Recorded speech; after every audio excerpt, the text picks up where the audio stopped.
여호와는 마음이 상한 자를 가까이 하시고 중심으로 통회하는 자를 구원하시는도다. 사랑과 마음 상담센터에서 보내드리는 자기 인식 및 자기 통찰의 시간입니다. 이 시간 상한 심령을 제물로 받기 원하시는 하나님께 나의 상한 심령을 드리시길 바랍니다. 여러분들이 지금 쓰고 있는 소가문들 다 모아가지고 여러분들 책자화 원래 할 겁니다. 원래 2년 전에 제가 우리의 고백 책 낸다고 했었는데 그때 책을 못 냈어요. 성도들 책을 제가 만들어 놓고 아니면 PDF로 해가지고 만들어서 반드시 여러분들의 신앙 고백을 자료로 남겨놓고 내가 죽으려고 합니다.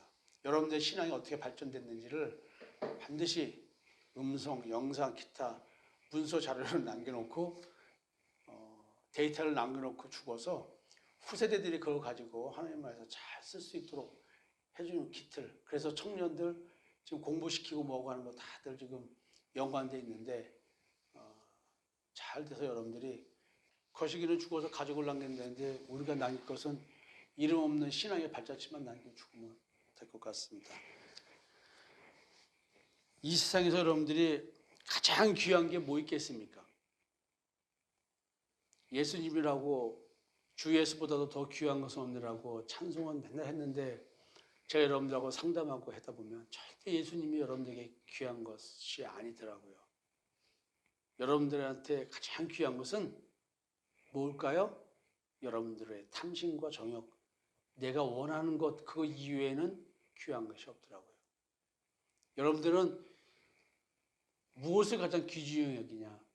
세상 것을 가장 귀중히 여깁니다. 저하고 신앙생활하면서 아직도 세상 것에 매여서 상대적 비교, 죽으면 그만인 내 인생에 내가 나를 보고 살면 될 걸 남을 보고 살아가는 인생을 아직도 살고 있더라고요. 이 작은 공동체 내에서도 도토리 키재기를 하고 있으면 행복할까요? 불행할까요? 자기 마음속에 내면의 기준이 잘못돼서 내 마음속 끌어오르는 그 내가 느끼기 싫은 불편한 감정들, 그 왜 그럴까요? 다 본질적인 이유를 다 설명해 드렸거든요.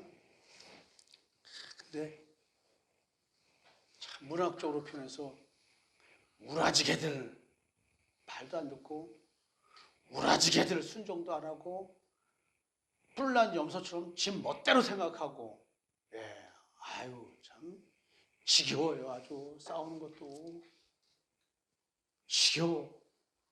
뭐랑 싸우느라고? 여러분들 마음속에 있는 죄, 여러분들 마음속에 있는 여러분들 지배하는 그 영들. 우리는 그 싸움을 하는 거예요. 여러분들의 이 신앙 고백이 여러분들의 삶으로 증명되어졌으면 좋겠습니다. 남편이 귀중한 것도 아니고요, 아내에게 귀중한 것도 아니고, 자식이 아니고, 부모가 아니고, 내 명예가 중요한 게 아니고, 내 돈이 중요한 게 아니고, 남과 비교해서 내가 이기는 것이 중요한 게 아닙니다. 남과 비교해서 내가 지는 것이 중요한 게 아닙니다. 오늘 내가 예수를 그리스도로 믿느냐가 가장 중요한 겁니다. 제가 벌써 63시잖아요. 살아보니 저도 쉼없이 열심히 달려왔습니다.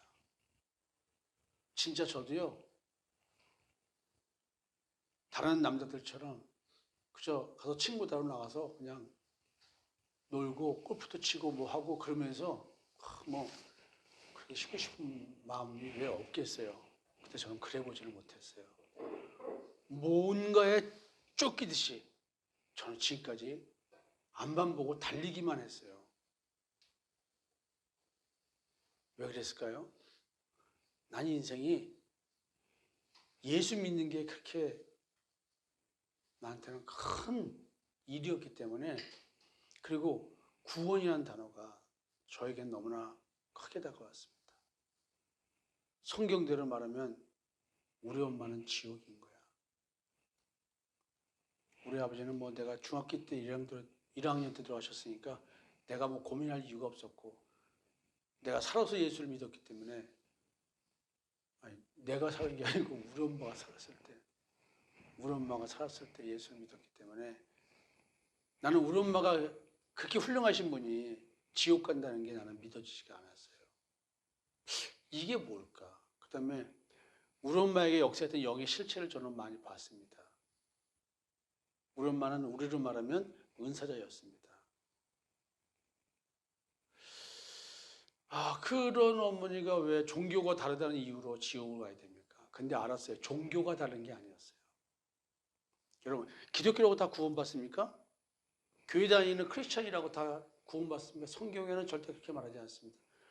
하나님을 믿은 이스라엘 백성들이 다 구원받았습니까? 성경에 그렇게 기록 안 하고 있습니다. 그렇기 때문에 여러분들, 기독교라는 게 중요한 게 아니고요, 유대교라는 게 중요한 게 아니고, 율법을 행위로 준수하고 내가 종교 행위를 한다고 해서 중요한 게 아니라 내가 어떤 영을 만나서 어떻게 깨닫고 오늘 살아가느냐가 내 구원에 대한 이야기입니다. 기독교도 중요한 게 아닙니다.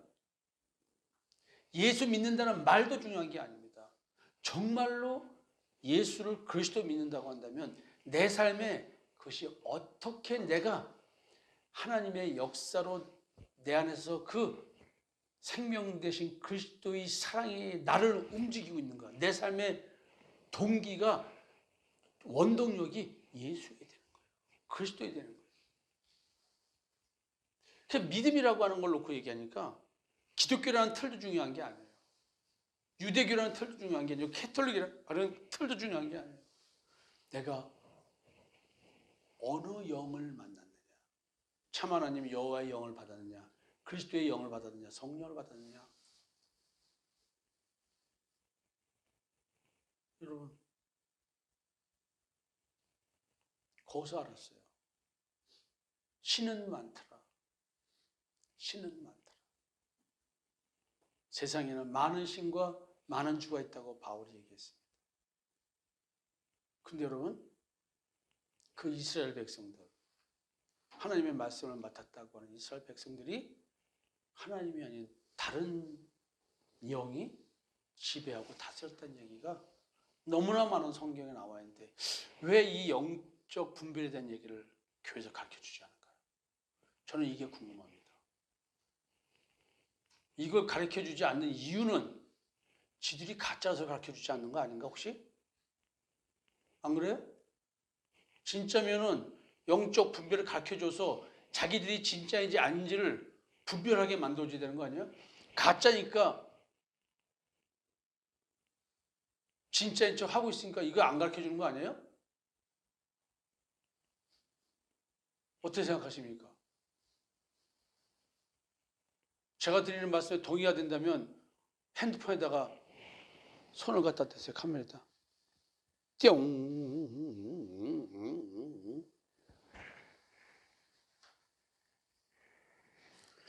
오늘 여러분들에게 자기인식 및 통찰의 시간, 금요일 프로그램을 진행하는데요. 오늘은 예비 프로그램입니다. 원래 오늘 여러분들에게 해드리려고 한 주제가 있어요. 나의 중심으로서의 자기의 영성이라는 주제를 가지고 이제 경험주의적 가족 치료 이론에 대한 얘기에서 나와 있는 영성, 또 칼융의 영성, 이걸 합쳐서 내면 치료와 연관되어 있는 그 영성에 대한 이야기를 성경적으로 재조명해서 우리가 얼마나 복을 받은 자인가를 좀 얘기해 주고 싶었어요. 근데 시간이 너무 많이 걸릴 것 같아. 도리어 내용이 좀 어려워서 여러분들에게 옛날 자기 실현이라는 주제로 얘기할 때 두 번째 프로그램으로 진행했던 내용을 좀 정리를 해서 사전 설명을 드리고 주일 프로그램을 진행하려고 합니다. 주일날 이해를 더 쉽게끔 하기 위해서 오늘 프로그램을 진행하는 겁니다. 오늘 좀 시간을 잘 좀 들어봐 주셨으면 좋겠습니다. 오늘은 진정한 나를 찾아 떠나는 나의 자기 찾기. 여러분들 지금 자기라는 말을 코목원 소위 잘하시는 분이 이거 해야 되는데 자기야.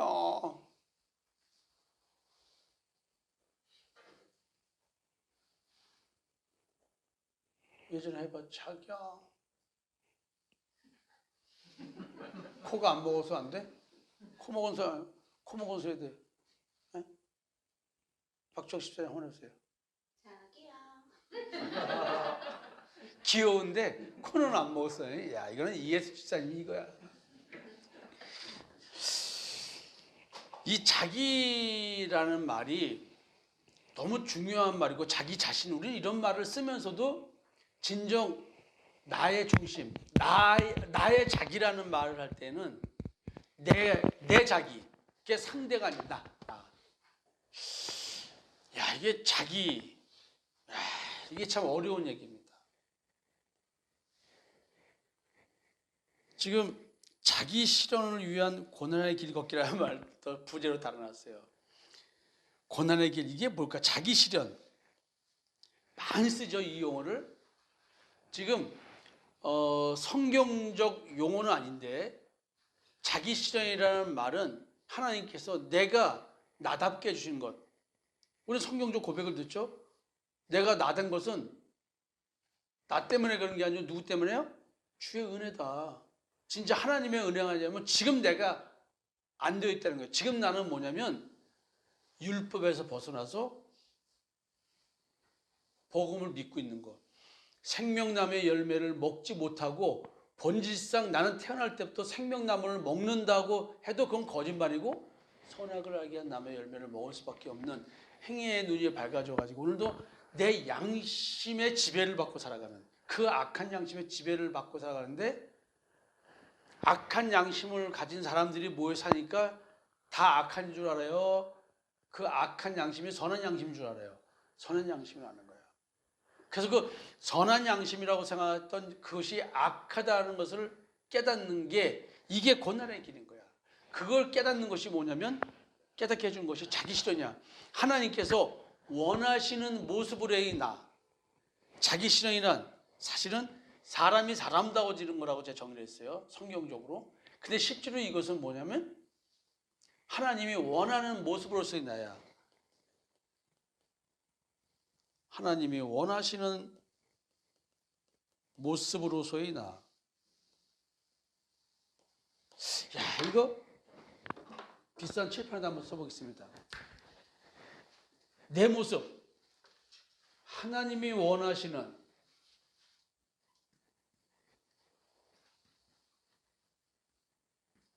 모습, 이게 뭘까요? 모습으로서의 나.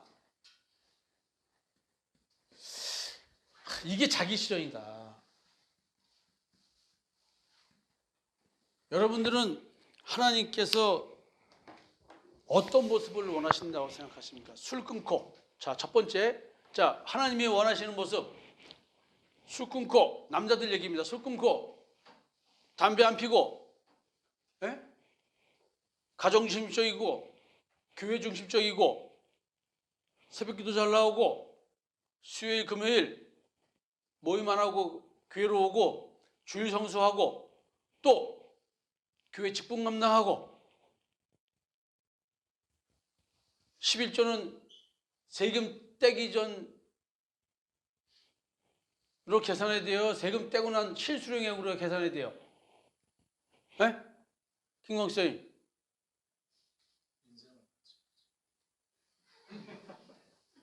아, 꼭 동문서답이야. 지금 분위기가 그거 대답할 때가 아니잖아. 장입사님 어떻게 해? 세전으로 해야지. 이게 봐, 똑똑한 사람하고 안 똑똑한 사람 차이가, 이거 참, 아, 찬영아 얘라마 미안하다. 자, 이런 식으로 지금 우리는 하나님이 원하시는 모습을 생각해서는 안 된다는 얘기 아니에요? 딱 하나님이 원하시는 모습은 뭐예요? 이제 정답이야. 뭐요? 또 이제 또 세전이 하려고 그랬지. 아, 참나. 지금 막 순간 망설였어. 아, 참. 그래서 이제 여러분들에게 그 융이 얘기하는 자기 실현, 그 개성화, 인디비주에이션이라고 하는 그런 표현, 그걸 그때 설명을 드렸어요. 지금 나라고 하는 자기, 나라는 존재, 사실은 자기라고 하는 나는 나의 전부인 거야. 그게 근데 이게 뭐 어디 있는 줄 아세요?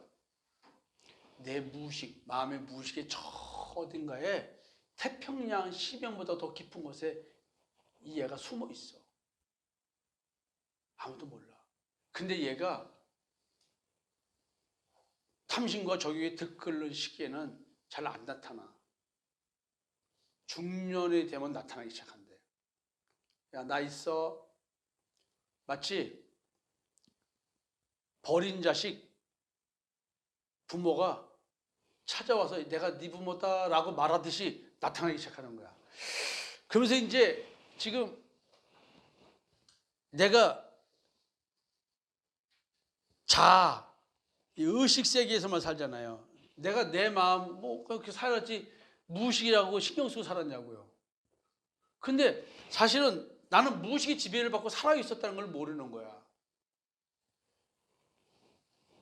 그 자아 존중감이 낮은 사람들은 배우자를 선택할 때도 자아 존중감이 자기 존중감이 낮은 사람을 선택한다는 게 이건 무의식적인 결합이라는 거예요. 지금을 놓고 볼 때 여러분들이 지금 성경을 보면서 자기 존중감이 낮다. 내가 나도 모르게 자기를 비하하고 있었고 어떤 열등감을 갖고 있었다. 그렇다고 한다면 그런 배우자를 얻을 확률이 높아요. 왜냐하면 자기 존중감이 높은 사람을 만나면 불편하게 생각할 확률이 있다고요. 자, 그러면 자기 존중감이 낮은 부부, 연애 걸 때부터 낮았는데 지금 아는 부부 있으면 손 들어보세요. 들지 마셔. 또 부부싸움 나라고 나서. 지난번 가서 부부싸움 했어요, 안 했어요? 안 했어요? 네. 왜 부부싸움 하라고 했는데 왜 안 하지? 지금 우리는 의식세계에만 살아요. 그 의식세계에서 살아가는 것을 우리는 자아라고 해. 자기는 무의식의 얘기야. 그리고 이제 우리가 페르조나 얘기하잖아요. 가면수부 산다. 오늘도 신앙인의 모습을 띠고 살려고 노력을 해요. 근데 가정 내에서도 신앙인의 모습을 갖고 살아가. 그러니까 집에서도 서로가 신앙적인 기준에서 걸림이 안 되려고 노력을 많이 해. 야, 그거 나 그 피해자야. 왜? 우리 집사람 3대째 모태신앙 집안 아가씨를 내가 20살 아가씨를 만나서 내 나이 21살 때부터 나는 우리 집사람의 그 3대째 전수된 보웬의 다세대 가족 상담위원회에 의하면 3대째 전수된 그 기독교 신앙심이 나에게 영향을 미친 거야. 야, 엄청난 거지. 그래서 내가 이렇게 예수를 믿게 된 거예요. 그 강한 오직 예수밖에 없는 그 집안 막내딸. 야, 천리교집 막내 아들이 못 이긴 거야. 하나님이 세긴 세. 사람들은 이 페르조나 오늘도 내가 현명한 가정주부라고 가면을 쓰고 살아가는 사람들이 한둘이야. 내가 이상 없는 사람이라고 나의 가면을 쓰고 또 나는 내가 이런 사람이야 라고 가면을 쓰고 사는데 그 내면은 아니라는 거지. 그래서 무의식과 의식의 차이가 있다. 그래서 이거를 직시하지 않으면 우리는 고통스럽게 산다고. 그래서 어느 날 자기가 야 그만 쇼불고 살아. 이거 나타난다는 거야. 내가 지금부터 너의 거짓됨을 보여줄게. 또 이런다는 거 아니야. 야, 이게. 그러면서 이제 융이 뭐 그림자, 그러니까 검은 형제라 그러죠. 내 속에 억압되어 있는, 뱃속에서 있을 때부터 이러면 안 되지라고 하면서 억압한 것. 이래야 되는데 못한 거. 이렇게 억압된 것들을 그림자라고 부르는데 그게 이제 들춰지기 시작한 거죠. 영향을 미치고. 내 속에 숨어있던 분노가 막 들춰지기 시작한 거야, 나도 모르게. 어릴 때 엄마한테 젖달라고 그랬는데 엄마가 젖을 제대로 안 주는 거야. 그 다음에 부부싸움이 많았던 엄마나 아버지를 둔 사람들은 자기도 모르게 뿔뚝 성질이 있어요. 소리 갑자기 꽥 지르고. 장집사 맞아 들려? 네? 갑자기 소리 꽥 질러. 내가 그래. 나도 몰랐어. 우리 엄마는, 우리 아버지는 어릴 때부터 나는, 우리 집은 사월이 멀다 하고 부부싸움을 했어요. 사월이 멀다. 그거 안 싸우면 내가 엄마 안 싸워? 이렇게 물어본 기억이 나, 나는. 그래서 나는 가만히 있다가 갑자기 있다가 뭐 마음에 안 들거나 갑자기 뭐 하다 보면 잘 참고 있다가 갑자기 야! 너 이게 뭐야? 그럼 우리 애들이 순간 깜짝 놀라고, 나는 그런 기억이 잘 안 나. 많이 그런 적이. 근데 돌이켜보면 그래, 내가 뿔뚝손질이 있다고 그러는데 갑자기 있다가 소리 깍 질러대는 거. 그러면 우리 집 사람은 내가 그러니까 지금도 뭐냐면 제발 소리 좀 낮추라는 거야. 내가 목소리 높으면은 심장이 터질 것 같다는 거야. 그러니까 그 불안이 있는 거지. 내가 소리 지르는 거에. 그럼 내가 그렇게 소리를 많이 질렀나? 살다 보면 야 임마 그게 뭐야? 땡! 그 가뜩이나 목소리가 화통을 삶아 먹었는데. 근데 이게 왜 그런가 했더니 어릴 때 부모들이 관계가 안 좋아서 맨날 싸우고 뭐하고 이게 불안한 가정에서 자란 사람들의 자식들이 나는 그러지 말아야지라고 했는데 속에 그 불안이 쌓여가지고 그렇게 뿔뚝성질로 소리를 지른대. 뿔뚝성질로. 나도 이번에 알았어. 보현에 닿았을 때 가족상 그거 같은 내가 아는 거야. 그 얘기도 이거 내 얘기네. 그러면 지금 우리는 내가 왜 이렇게 살아가고 있는지를 몰라요. 내 성격상으로. 그게 어릴 때 그런 거니까. 그래서 우리는 이제 지금 그림자 이런 얘기가 그런 나를 이제 들춰줘서 볼 수 있게끔 되는 거예요. 그래서 이제 뭐 내 마음 속에서 무의식 속에서 일어난 얘기에 대한 것, 그걸 이제 자기라고 표현하고 있는 거예요. 자기가 나의 전부인 거예요. 내 의식 세계의 자아가 다가 아니라. 그러면서 이제 자기 실현이라는 것은 아직 모르는 크기의 전인격이라 그래요. 이 말은 뭐냐면 자기 자신에 내 속에 있는 무의식의 세계를 모르는 거야. 그거와 내 의식 세계가 통합이 되는 것. 이것을 자기 실현이라고 말하는 거예요. 이건 이제 정신분석학에서 말하는 거예요. 그리고 자기 실현을 한다고 해서 대단한 인물로의 변화를 말하는 게 아니라 나의 나됨. 그러니까 무의식에 숨어 있는 것도 내가 다 인식하고 있는 받아들여진 상태. 제가 그런 얘기 했잖아요. 저도 이제 여러분들 설교할 때 맨날 한 얘기지만 나는 내가 내 부모님에 대해서 이렇게 수치를 갖고 있다는 걸 나도 몰랐어요. 근데 우리는 어떤 형태로든 자기 부모에 대한 수치를 갖고 있는데 진짜 부모가 상대적으로 비교해서 세상적인 기준으로 상대적 비교해서 수치스러울 수가 있고 내 스스로가 부끄러워서 부모를 또 부끄럽게 여기는 경우도 있어요. 나 같은 경우는 아버지가 골수염으로 해서 왼쪽 다리 수술을 7번을 대수했기 때문에 근육이 굳어있기 때문에 고름이 나고 굳어있기 때문에 왼쪽 다리를 굽히지를 못하셨어요. 뻗정 다리를 고쳤어요. 그냥 같이 아버지랑 걸어가면은 다 쳐다보잖아요. 뻗정 다리가 어딘가. 그것 때문에 내가 쳐다본다고 욕한 적도 있고 또 아버지의 무능함에 대한 수치를 갖고 있고 아버지가 내가 5살 때 병들어 있는데 지금 한 장면 딱 있어요. 시골집에 우리 집에서 밖에서 이제 아버지 드실 뭐 이런 거 끓이고 있는 거기서 온 동네 사람들이 모인 가운데 형제간의 싸움이 생긴 거야. 근데 누워있는 아버지에 대한 폭행이 이루어진 거야. 나는 그걸 바라보고 할머니 손자가 막 울고 있었고 그 할머니는 나를 달랬고 그때 엄마는 없었어요.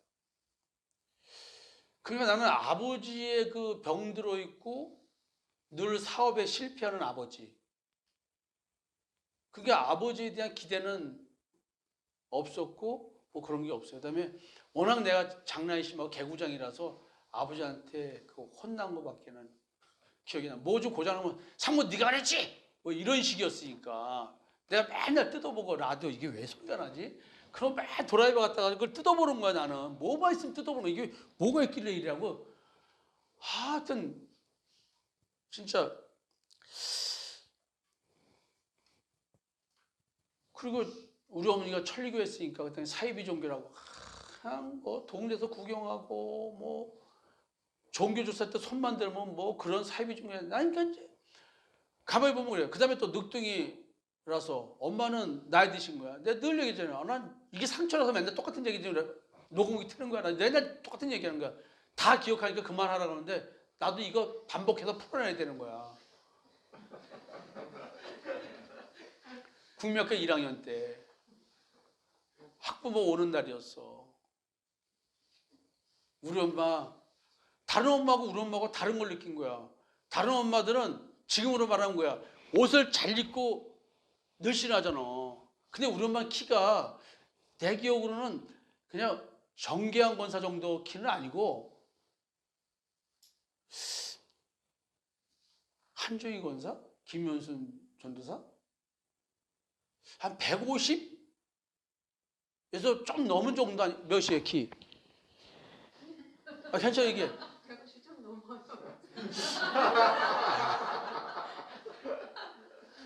아 그래? 그거밖에 안 됐어요? 그 정도 박정우 집사 정도 된 것 같아요 우리 엄마가. 키가 좀 연세 드셨을 때는 허리가 구부러지니까 또 더 작았겠지. 그런 분이 내가 9살이면 우리 엄마는 거의 50이야. 나 39에 낳았으니까. 예? 그러면 지금 어찌 보면은 자원이 나의 엄마와 박정옥 집사 나의 엄마가 둘이 학교에 왔다고 쳐봐. 그 아들이 저 엄마하고 우리 엄마 이게 난 지금도 그 장면이 지금 있다니까요 지금. 그러니까 나는 그때 난 창피함을 느낀 것 같아 내가 진짜. 애가 보기에도 우리 엄마 옷은 아줌마 옷이고 이쪽 엄마는 뭐야 세련된 젊은 엄마 옷이잖아. 기진이는 젊은 엄마하고 멋있는 엄마를 부끄러워했고 도리어 너무 멋있어서. 아 이게 그냥 나는 보면 어릴 때 그 부모에 대한 수치심이 분명히 있었어요. 나는. 그러니까 어릴 때 종교 교육을 받아가지고 내 양심의 가책으로 부모를 수치스럽게 여기면 안 된다는 것이 나도 모르게 있었겠죠? 그건 본능이니까 아마 그런 게 있어서 나는 부모한테 화를 내거나 짜증을 내고 뭐 해달라고 요구해 본 적이 없는 거야. 내 기억으로 뭐 해달라고 요구한 것 두 가지 있어요. 하나는 고등학교 때 공부할 때는 책상이 없는 거야. 그래서 엄마 나 책상 하나 사주면 안 돼? 라고 한 거. 그 다음에 내가 임관하고 났는데 내가 그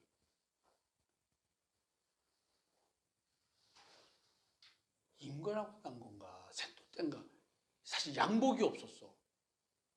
그래가지고 집에 무슨 기지가 있었는데 그거 가지고 양복 좀 해달라고 한 거. 그게 내가 해달라는 게 있어요.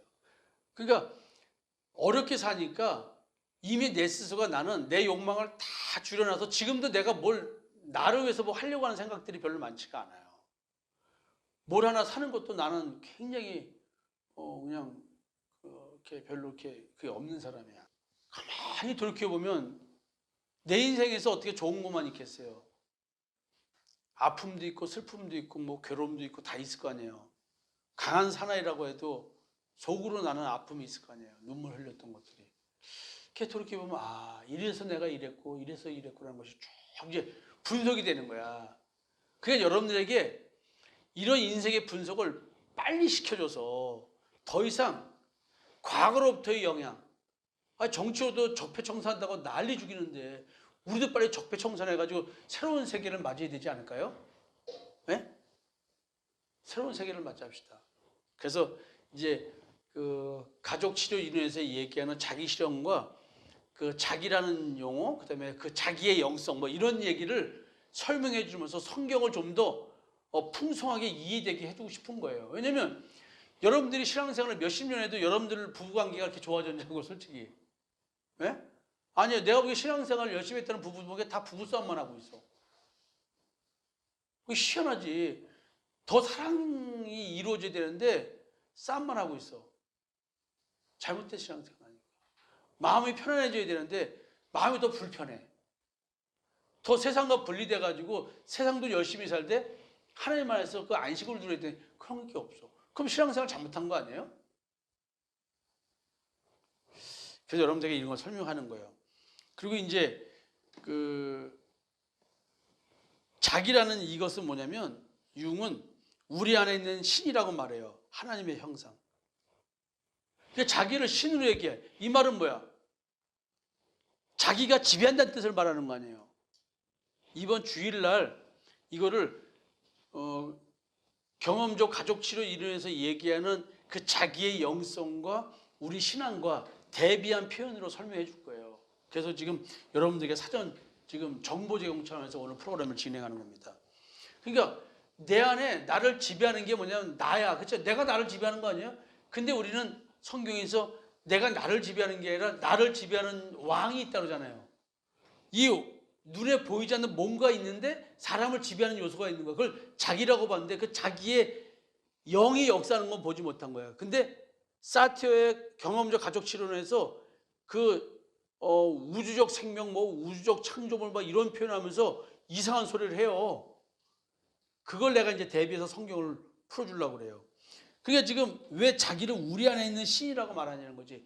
그 나라는 존재에 영향을 미치고 지배하고 통제하는 그 어떤 신적인 영적인 존재가 있는 거야. 그러면 생각해 보세요. 내 뜻대로 살아가고 있는데 이게 내 뜻이 아니잖아. 근데 내가 만약에 의식세계에서 내 탐심과 정욕에 의해서 나를 지배하는 무의식의 자기는 A라는 길로 가기를 바라고 있는데 내 욕심은 뭐야? B라고 가고 싶어. 내 탐심과 정욕은. 또 나는 이렇게 가치 있는 일, 내가 생각하는 바르게 살고 싶은 일을 하고 싶은데 내 무의식에서는 뭐야? 또 다른 욕망이 나를 더욱더 강하게 몰아치면서 내가 원하는 걸 못 가게 만들어. 마치 우리 성경에서 말하는 육체의 소욕과 성령의 소욕이 서로가 지배력을 발휘하려고 싸움이 일어나는 것 같은 얘기를 하고 있는 거예요. 희한하죠? 내 안에 욕망과 욕망의 싸움이 있는 거예요. 그러면서 이제 그 자기라는 얘기를 하면서 내 안에 있는 신을 얘기하는 거예요. 참 무서운 얘기죠. 이게 옛사람, 즉 거듭나지 않는 우리들 자연인의 상태를 연구를 해보니까 이런 게 나오는 거야. 그 여러분들 얼마나 신기해요. 그럼 내 안에 그리스도가 계시다, 하나님 계시다, 성령이 계시다, 하나님과 동의하는 삶, 이런 말의 의미가 충분히 이해될 수 있는 얘기예요. 왜? 학문적으로도 나와 있는 얘기야, 이런 게. 그래서 여러분들에게 이 무의식에 대한 얘기를 지금 많이 하잖아요. 왜냐하면 결국 마음을 얘기하려면 무의식을 얘기할 수밖에 없어요. 예수의 피가 어디에 뿌려집니까? 마음이죠? 그러나 실제로는 어디에 뿌려져야 되는 거예요? 양심에 뿌려져야 되는 거예요. 마음에, 양심에 예수의 피가 뿌려지는 것. 왜냐하면 지성소와 성소가 예수의 십자가로 말미암아 휘장이 갈라졌으니까 마음이랑 양심이 통일됐어요. 그러니까 예수의 피가 마음에 뿌려진다는 얘기는 지성소에 피가 뿌린다는 얘기랑 마찬가지예요. 그래서 이 무의식을 얘기할 때는 결국은 양심 얘기, 지성소까지 이야기가 돼서 우리 자신에 대한 존재에 대한 이해가 이루어지고 영적인 것까지 가야 되는 거예요. 영성을 가족치료인에서 얘기할 때 놀라는 것은 뭐냐면 결국 이 영성이 우리 마음 치료에 직결된다는 거예요. 오늘 나의 생명력은 내 탐심과 정욕이잖아요.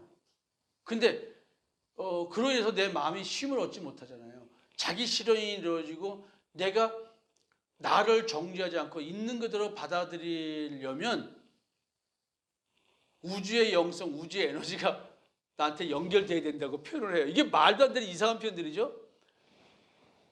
그런 얘기를 해요. 그러니까 여러분들에게 이런 얘기를 해드리는 이유는 성경을 가지고 딱 진리를 가지고 딱 서 있으면 세상 사람들이 만드는 학문들은 우리가 깨닫는 성경의 그 하위 기준이에요. 옛사람의 이야기이기 때문에 아무리 고차원적이고 영적인 얘기를 해도 우리가 갖고 있는 이 영성의 세계를 들을 수가 없는 거예요. 그러니까 우리들의 밝아진 눈으로, 마음에 밝아진 눈으로 이런 이론들을 바라보면 여러분들이 지금 세상적으로는 별거 없어도 여러분들이 엄청난 수준에 있다는 사실을 깨닫게 됩니다. 그리고 이제 우리 안에 있는 신 얘기하니까 눈에 보이지가 않아. 뭐가 없어. 근데 우리 인간을 지배하고 영향을 미치는 그 무언가가 있는 거야. 자, 우리는 본질상 진노의 자녀로 태어났어요. 하나님께 저주받은 존재로 태어난 거야. 우리는 원죄를 갖고 있어요. 선악을 알게 한 남의 열매를 먹은 거야. 그 현상이 오늘 우리 삶 속에 있어요, 없어요? 있는 거잖아요. 그러니까 근데 그걸 못 찾겠는 거야, 이 사람들은. 그러니까 원형이란 말을 쓰는 거야. 원래 있는 거야. 예? 자기 원형이란 집단 무의식의 원형에서 가장 핵심적인 원형이야. 이렇게 말하는 거예요. 뭐 답을 낼 길이 없는 거야. 집단 무의식의 원형. 아니 왜 이상하게 사람들이 공통적으로 이 부분에서는 다 이렇게 여기고 있지? 희한하다. 이게 세대 간 전수가 돼가지고 유전적으로 뭔가 집단 무의식이 형성되어 있나? 희한하죠? 이런 거. 그러면서 이제 내 안에 존재하는 신이 지배하는 존재로서의 나에 대한 얘기를 사실 간접적으로 이렇게 표현하고 있어. 그리고 자기 원형에 대한 얘기를 흩어진 마음을 모아주는 치유의 능력을 가지고 있다. 참 희한하죠? 자기 원형. 사실은 하나님의 형상. 이게 치유의 능력을 가지고 있다는 거예요. 그러면 내 마음속에서 지성 속에서 자칭 하나님이라고 주장하고 있는 사람이 누구예요? 사람이 아니고 그 존재가. 그게 짐승의 씨야. 선악을 알게 한 나무의 열매를 먹게 만드는 그 존재, 미혹의 영. 그거예요. 희한하죠? 치유의 능력. 자, 내가 내 스스로 선과 악을 정확하게 분별하면 내가 그래서 거기에 순응하면 양심의 가책이 생길 일이 있어요, 없어요? 여러분 양심대로 선과 악을 잘 분별해서 그대로만 하면 여러분들은 양심의 가책을 느끼고 마음의 불편함을 느낄 게 아무것도 없어요. 근데 그게 안 되죠, 이제. 그러니까 지금 치유의 원형이라는 말은 뭐냐면 결국 내가 어떤 존재인지를 결국 인정해야지만 된다는 거예요. 자기 원형에서는 치유의 능력을 갖고 있어요. 그러나 이 치유의 능력은 누구의 능력이에요? 이게 우리 참 하나님 여호와의 능력이란 말이에요. 성경은 하나님은 치료의 하나님이라고 정확히 말하잖아요. The Lord who heals you. 너를 치료하시는 주. 사람으로 하여금 그 사람 자신이 되게끔 하는 인간의 무의식에 존재하는 근원적 가능성. 이게 묘한 말이죠. 그러니까 옛사람 새사람을 모르면 이런 깊은 분별이 나올 수가 없어요. 이런 거 좀 배우고 싶지 않아요? 지금 제가 이 융의 정신 분석을 가지고 설명하지만 저같이 이렇게 제대로 성경적인 차원에서 이걸 분석을 하고 그리고 성경이 어떠한 그 성경의 영성으로 들어가는 경우는 쉬운 일이 아닙니다, 여러분. 그런데 여러분들이 이걸 좀 이해하고 있고 이걸 따라오려고 하고 있잖아요. 여러분 대단하신 분들인 거예요. 그래서 이제 이런 근원적 가능성, 치유의 능력을 가진 그 자기를 향해서 그 자기가 내면 세계에서 만들어내는 그 의식을 받아들여서 실천에 옮기는 능동적인 행위, 이것을 개성화라고 한다.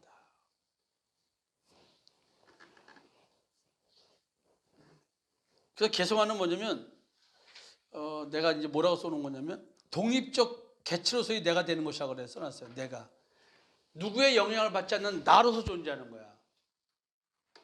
부부간에 서로 영향받지 않으면 얼마나 편할까요? 한번 생각해 보세요. 남남이라서 편한 게 아니야. 그럼 남남으로 살면 될 거 아니야, 그죠? 남이면 되는 거 아니야. 근데 부부로서 연합되어 있으니까 지금 서로가 좋을 때도 있고 나쁠 때도 있고 그런 거 아니에요? 근데 서로가 독립적 개체로 있으면은 싸움도 생겨도 별 문제가 없는 거예요. 너무 지나치게 융합이 되어 있으니까 상대의 감정에 영향을 받는 거야. 그래서 다세대 가족 상담에서 융합 얘기하잖아요. 분화가 되지 않은 상태. 부부가 서로가 분리가 돼서 독립 개체를 이루어야 되는데 상대방한테 내가 자꾸 껌딱지처럼 붙어 있으려고 하고 상대방한테 녹아들으려고 하니까 그 사람은 자기 주체가 없는 거야. 그러니까 집착하는 사람의 대상으로 인해서 맨날 지배받는 거야, 감정이. 나도 그런 거 생각하면 짜증나가지고. 나도 내 하나님이 누구야? 내 하나님. 나의 하나님, 나의 하나님. 여기 하나님 있잖아. 박 집사가 깨갱 짖어버리면 그냥 김광 집사 그냥 깨갱 깽깽깽깽 깨갱깽 꼬랑지 막 그냥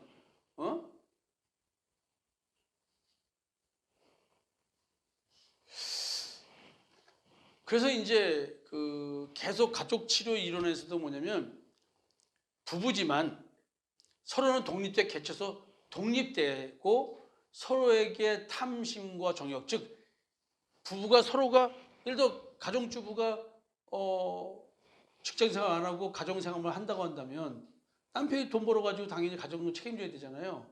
그럼 남편이 살다 보면 보증서 가지고 망할 수도 있고 또 사업하다가 망할 수도 있고 돈이 많을 때도 있고 다 그렇잖아요. 어때 좋을 때만 있어. 그럼 할 일이 하고. 그러나 실패하고 어려울 때 함께 마음을 나누면서 위기를 극복해 줘야 되는데 왜 아직도 이 마음이 이 꼴이라고 계속 요구만 하고 있고 나 안 쳐준다고 불평불만을 하고 있으면 괴로운 건 누구야? 본인인 거야. 그런데 내 스스로가 남편의 수준에 맞게끔 욕망을 조절하면 되는 거 아니에요. 누구는 지금 티본 스테이크 먹고 싶지 않냐고. 예? 그러나 그거 옛날에는 먹었어. 그럼 지금 먹을 능력이 안 되면 옛날에 그리워할 이유도 없어. 지금 어쩌다 삼겹살 먹으면 그것만으로도 행복한 거 아니야? 예?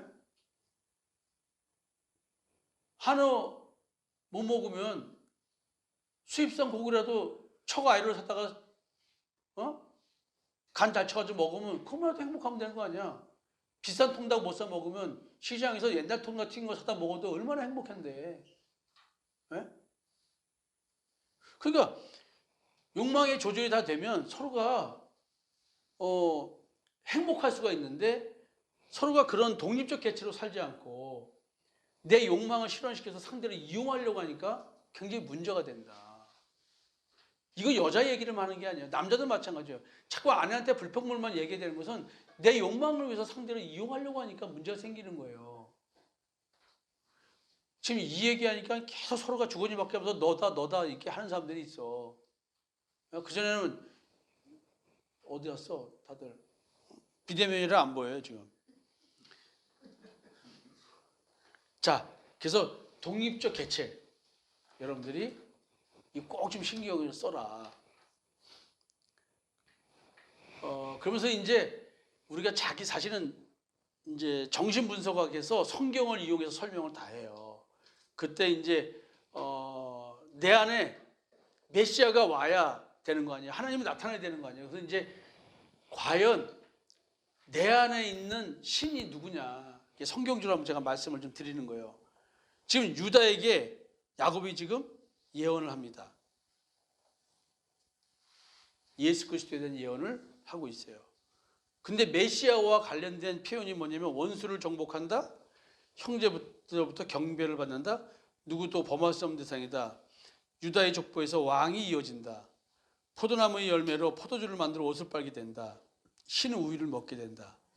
그래서 마지막에는 빨간색과 흰색을 얘기해요. 이게 무슨 얘기일까요? 예수의 피, 죄 용서함, 상징적 표현이 들어가요. 메시아는 우리의 역사적 시간대에 오셨어요. 그저 그 메시아는 얼로 오는 거예요. 이제 어느 날 심판때가 되면 오시겠지만 우리 마음으로 오시는 거거든요. 그래서 나에게 이루어지는 메시아의 임재, 이게 자기 실현이야.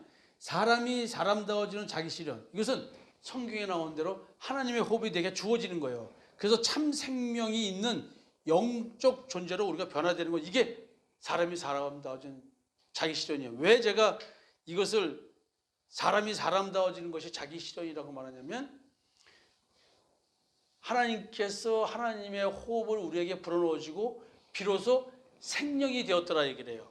생명이라는 것은 뭐냐면 살아있는 존재가 되었다. 하나님의 호흡을 받은 자가 살아있는 자라는 거예요. 그러니까 하나님의 호흡이 없는 자는 육신 그대로의 삶이기 때문에 그것은 사람은 사람인데 그냥 사람이야. 살아있는 자가 아니야.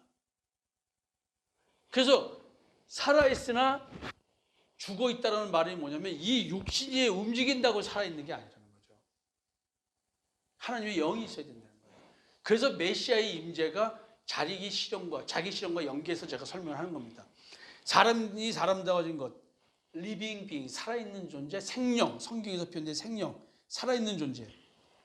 살아있는 존재가 돼야 우리는 자기 실현이 된다. 이것이 하나님이 생각하는 하나님이 원하시는 모습, 하나님의 호흡, 생명이 있는 자, 예수가 마음에 나타난 자, 성령이 내주하는 자, 하나님이 동의하는 삶을 살게 되는 임마든이 이루어진 자, 이게 하나님이 원하시는 모습으로서의 나예요. 아시겠어요? 이게 우리 신앙의 목표야, 목적이고. 근데 여러분, 신앙의 목적을 다시 내 불안을 해소하기 위해서 철회 기도하고 사셨어요? 내 불안을 해소하기 위해서 이렇게 기도 다녔고, 기도원을 다녔고, 내 불안을 해소하기 위해서, 내 삶의 문제를 풀기 위해서 신앙생활 했어요? 아니에요. 세상을 사는 동안 염려가 없을 수 없고 불안이 없을 수 없습니다. 그러나 믿음 안에 있을 때 머리털까지 세우고 계신 하나님을 믿을 때 우리는 그런 불안과 염려 때문에 세상적으로 살지 않는다는 거예요. 그리고 보세요. 사람 속에는 영이 있대요. 사람 안에 사람의 영이 있다. 그 영이 죽어 있는 거야. 뭐에 쌓여서? 죄에 쌓여서. 역할을 할 수가 없는 거야. 그래서 마음의 할례를 받아야 죄에 지배받는 나를 깨닫고 비로소 내가 회복이 되는 거예요. 자기가 자기로서 드러나겠죠? 하나님이 원하는 자기, 그 영. 그 우리는 세상의 영을 받지 않냐고 오직 하나님께로부터 온 영을 받았다. 그러니까 내 안에는 삼위일체 하나님과 내가 같이 동거한다는 거예요. 그래서 내 마음에 왕이 오시는 거예요. 그게 바로 뭐예요?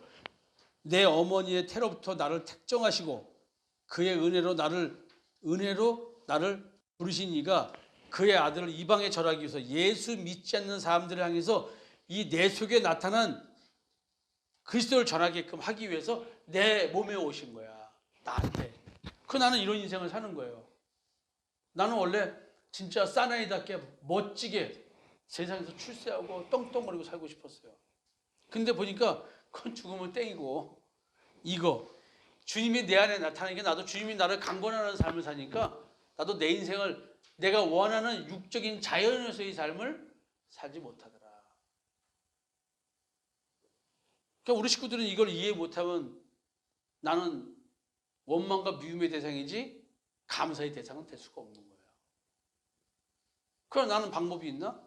나는 신내림 받은 자인데 내 속에 누가 나타났어요? 신이 나타났잖아. 신이. 그거 신내림 받은 거 아니야? 신내린 자가 지멋대로 살 수 있어요? 없어요?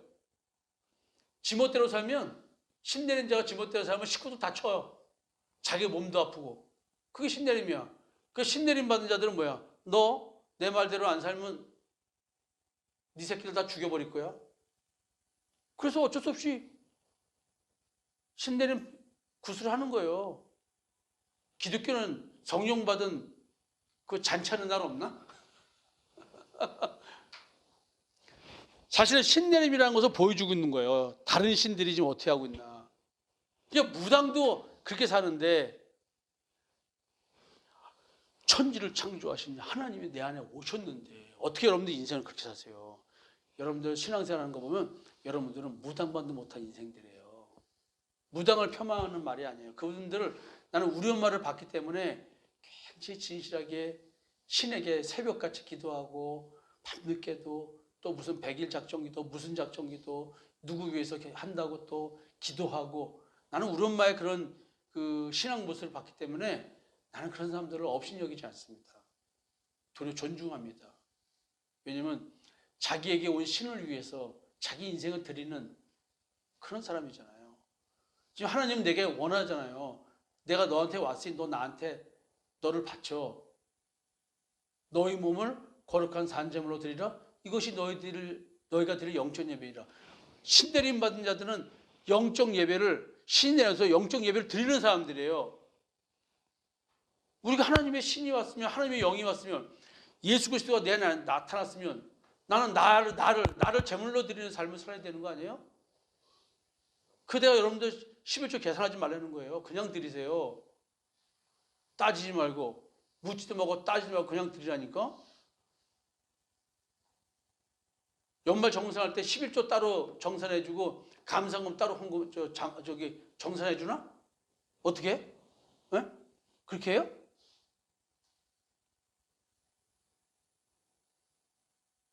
항목 안 따이잖아.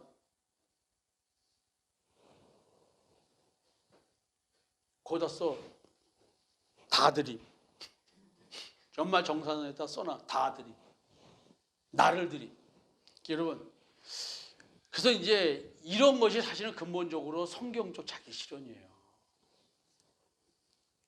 그래서 진정한 자기 실현은 그리스도와의 연합을 통해서만이 가능하다. 근데 이제 정신분석학자들은 이 실체를 모르는 거죠. 그래서 그리스도의 연합이라는 것은 결국 하나님과의 임마누엘이 이루어지는 거거든요. 너는 내 아들이야. 오늘 내가 너를 낳았도다.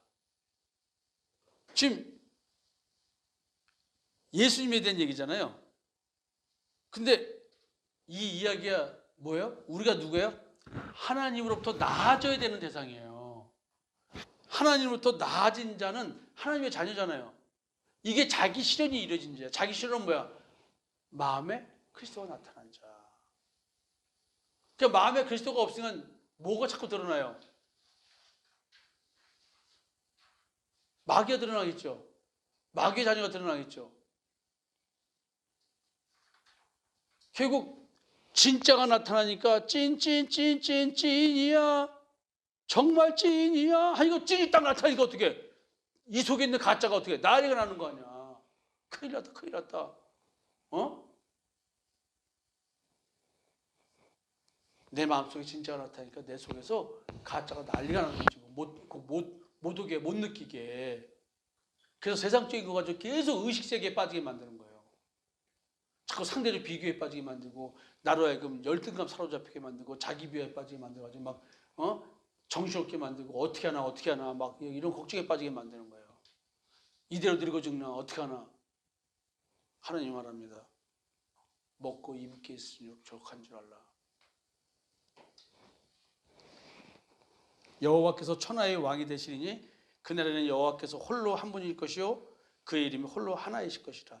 그러니까 이 말은 뭐냐면, 끊임없이 성경에서 이런 얘기를 하는 것은 수많은 영적 존재들이 자기가 하나님이라고 인간의 역사하고 있기 때문에 너희들이 참 하나님 여호와를 분별해야 되라는 얘기예요. 그래서 하나님이 원하는 모습, 이 하나님이 원하는 이 나의 모습, 이것은 바로 뭐냐면 내 안에 누가 나타나는 거예요? 그리스도, 예수가 나타나는 거예요. 성령 받는 거, 임마누엘이 이루어지는 거. 그러니까 지금 하나님이 원하시는 모습으로 내가 변하는 거야. 근데 내 하나님이 원하시는 모습으로 변해야 되는 이 모습이 뭐냐면, 내가 마음의 할례가 이루어지지 않으면 불가능한 출발점이다. 이게 이루어져야 이게 가능하다는 얘기를 하는 겁니다. 자, 또 시간이 많이 흘러갔는데, 그래서 그리스도가 고난받는 종의 모습, 이게 나의 거짓된 자기를 하나님이 들춰내서 진실된 자기로 만드는 이것이 나의 본질적 거부가 나한테 일어나기 때문에 내가 고통스럽다. 옛사람이 죽는 과정을 겪는 고통이 일어난다. 여기에 이제 여러분들 지난날에 그 가정생활이 영향을 미쳐서 이용당하기 때문에 이용당하지 말라고 여러분들 정서적인 거기에 영향을 미쳤던 그 무의식 속에 쌓였던 것들을 내 속에 있는 거짓된 자기가 그걸 이용해서 여러분들 좀 지배하고 있기 때문에 그걸 좀 벗겨내는 작업을 확실하게 하려고 하는 겁니다. 자, 융이 이런 편지를 썼대요. 나는 의식적으로 그리고 의도적으로 나의 삶을 비참하게 만들었다. 왜냐하면 나는 하나님이 살아계시를 원했으며 우리들이 하나님의 비밀스러운 의도들보다 우리 자신의 이성을 사랑한 결과로 발생한 고통으로부터 하나님 자신이 자유로워지기를 원했기 때문이다. 지금 자신의 마음과 양심의 상태를 직면한 고통을 지금 자발적으로 감수한 태도를 융이 이렇게 얘기를 한 겁니다. 우리의 이성, 이거는 의식세계에서 일어나는 거겠죠? 여러분, 반드시 하나님은 의식세계가 아니라 우리를 무의식의 세계로 끌고 갑니다. 그것이 홍해바다를 건너는 것이요, 요단강을 건너는 얘기를 하는 겁니다. 가나안 땅은 나의 마음을 얘기하는 겁니다. 그래서 이제 영적인 자기 실현의 삶이 어떻게 드러나는가? 성경은 더 이상 나를 위해 살지 않고 그리스도를 위해 사는 것, 이것이 새로운 피조물로서의 삶, 자기 실현이 이루어진 자의 삶이라고 얘기합니다. 그것이 그리스도 예수 안에 있으면 새로운 피조물이다. 새로운 피조물이 됐으면 오늘 십자가의 증인의 삶을 살게 되고, 그리고 그 십자가의 증인의 삶이 바로 뭐냐면 형제 사랑입니다. 영혼 사랑한다 하고 형제 사랑하지 않는다, 옆에 사람 사랑한다, 아무 소용없는 얘기입니다. 예? 남한테는 잘해주고 자기 남편은 갈고, 야, 골치 아픈 거지. 밖에 나가면 다른 여자한테는 랍스터 사주고 집 마누라한테는 짜장면도 사줘서 뭐로 사 먹어? 집에서 밥 먹지. 미친 인간들 아니야? 예? 가까이서 가정생활을 보면 그 사람의 실체를 다 볼 수 있어요. 아내가 남편이 아내를 대하는 거 보면 알 수 있습니다. 근데 솔직히 말해서 남편이 맨날 화내고 술 먹고서 주정 부리는데 좋을 수 있어요? 그거 받아주면 안 돼. 받아주니까 문제지. 여러분, 내 마음에 그리스도가 나타나신 사람, 이 사람을 새로운 피조물이라고 부르고 자기 실현이 이루어진 자라고 부르는데요, 이런 사람의 삶은 오늘 나를 위해 살지 않고 그리스도를 위해 살고, 그리고 형제 사랑으로 삶의 모습이 드러납니다. 근데 내 가족은 사랑하지 못하고 남 사랑해봤자 뭔 소용이 있노? 네. 자, 여러분, 주일 프로그램 주일 설교를 위해서 지금 사전 설명을 좀 드렸습니다. 한번 그 당시 들을 때에는 어려웠을 수 있는데 오늘 좀 들을 때는 좀 쉽지 않았을까라는 생각이 들고요. 벌써 한 7개월 됐으니까 많은 이해가 됐으라고 치고, 또 이번 주일날 아마 또 정신 분석, 각적인 입장, 그 다음에 경험주의적 가족 치료 이론에서 말하는 영성, 그래서 우리 성경적으로 갖다 대면서 우리가 지금 신앙생활하는 것이 얼마나 수준 높은 신앙인지를 증명해 드리고 싶습니다. 여러분, 사랑과 마음 상담 센터에서 보내드리는 금요일 프로그램 자기 인식 및 자기 통찰의 시간이었습니다. 이상으로 프로그램을 마치겠습니다. 지금까지 사랑과 마음 상담 센터에서 보내드리는 자기 인식 및 자기 통찰의 시간이었습니다. 예수 그리스도의 십자가의 대속의 은총을 받은 자는 자기 자신과 직면하는 자입니다. 더 이상 회피하지 말고 나 자신과 직면하시기를 권면드립니다.